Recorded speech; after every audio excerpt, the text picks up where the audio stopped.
কয়েকদিন ধরে টানা বৃষ্টি হচ্ছে আর এই বৃষ্টিতে এক এক সময় এক একটা খেতে ইচ্ছে করছে।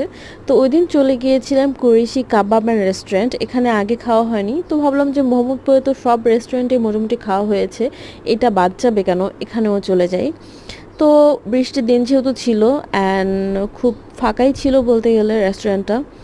অ্যান্ড দেন আমরা ওখানে গিয়ে অর্ডার করেছিলাম কারি অ্যান্ড অর্ডার করেছিলাম চিকেন তান্দুরি, সাথে অর্ডার করেছিলাম পরোটা এবং লুচি। অসম্ভব খেতে মজাদার ছিল। আমি এতটা এক্সপেক্ট করিনি যে ওখানকার খাবার এতটা ফ্রেশ এবং এতটা ইয়ামি হবে, বাট এটা খেতে অসম্ভব মজার ছিল। অনেক স্পাইসি স্পাইসি আমরা খেতে যাচ্ছিলাম, এই কারণে এই কারিটা নেই, এই কারিটা স্পাইসি ছিল। অ্যান্ড কাবাবটা অ্যাজ ইউজুয়াল যেরকম হয়, বাট অনেক জুসি অ্যান্ড ভালো ছিল, ফ্রেশ ছিল। আর ওদের এই যে রায়তার যে সালাডটা, আমি আজকে ফার্স্ট টাইম ইউটিউব থেকে ভয়েস ওভার দিচ্ছি, আই ডোন্ট নো কেমন হবে। আর ভুল ত্রুটি হলে অবশ্যই ক্ষমা দৃষ্টিতে দেখবেন। এবং আপনারা কারা কারা এই কাবাব কুরেশি কাবাব অ্যান্ড রেস্টুরেন্টে গিয়েছেন অবশ্যই কমেন্ট করে জানাতে ভুলবেন না, এবং আপনাদের এক্সপিরিয়েন্স কেমন ছিল সেটাও জানাতে ভুলবেন না।